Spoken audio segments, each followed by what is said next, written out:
વાંકાનેર શહેર ખાતે મચ્છુ નદી પર છેલ્લા 8 વર્ષથી ખોરંભે ચડેલ બ્રિજની કામગીરી પૂર્ણ કરવા તજવીજ શરૂ કરાઈ.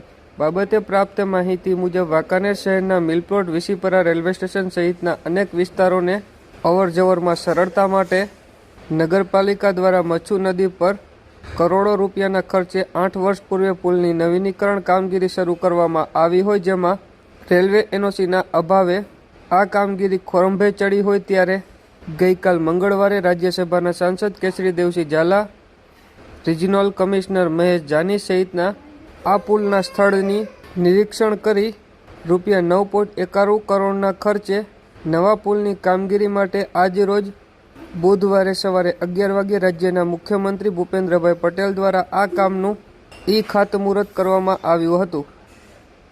માનનીય મુખ્યમંત્રી શ્રીના હસ્તે આ મિલપરા બ્રિજનું ખાતમુહૂર્ત થવા જઈ રહ્યું છે અને આપણે મંજૂરી સરકારશ્રી તરફથી, મારા તરફથી કહું છું, એના સરકારશ્રી તરફથી મંજૂરી મળી ગઈ છે. એનું ટેન્ડર થઈ ગયું, એના કોન્ટ્રાક્ટર નક્કી થઈ ગયા.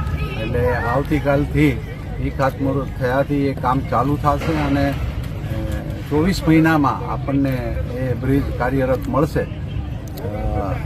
આના લીધે જે આપણા આંતરમાળખાકીય સુવિધાઓમાં જે વધારો થશે એમાં આજુબાજુના ગામોની પબ્લિકને તો લાભ થશે જ, જે વાંકાનેરમાં આવતા હોય, પરંતુ વાંકાનેરની સામે કાંઠે રહેતી 7,000ની જનતાને પણ એ સુવિધા મળશે, જેનાથી આ ફાટક પાસેથી લોકોએ જે કલાકના વેઇટિંગ પછી આવવું પડે અને ટ્રાફિક જામની પરિસ્થિતિ થાય એ પણ ભારણ હળવું થશે.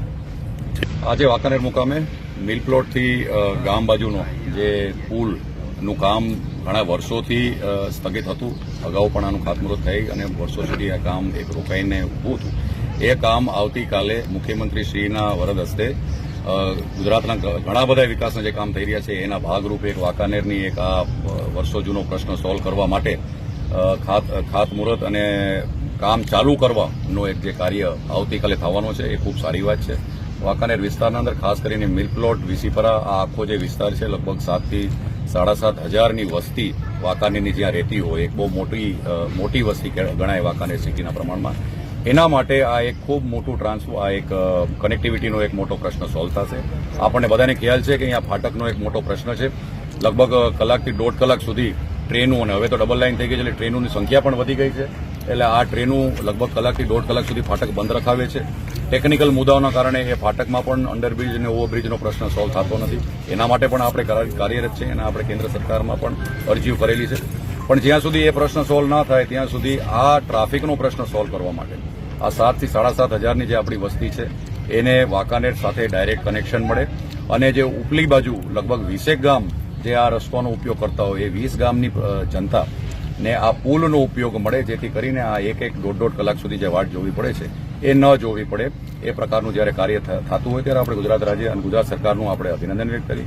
આપણા કમિશનર સાહેબ અહીંયા ઉપસ્થિત છે. જનરલી વાંકાનેર નગરપાલિકા વિસ્તારના વર્કિંગ માટે ખૂબ ઓછા વ્યક્તિઓ ઉપરથી આવીને અંગત ધ્યાન દઈ અને જોતા હોય છે, પણ આજે જ્યારે એ પોતે નિરીક્ષણ કરવા માટે આવ્યા છે એનાથી આપણા કાર્યકર્તાઓમાં પણ એક જુસ્સો થાય અને નાગરિકોમાં પણ એક જુસ્સો થાય કે વાંકાનેરના વિકાસના કામ આગળ વધી રહ્યા છે અને આ ઉપરથી પણ બધા ધ્યાન દે છે.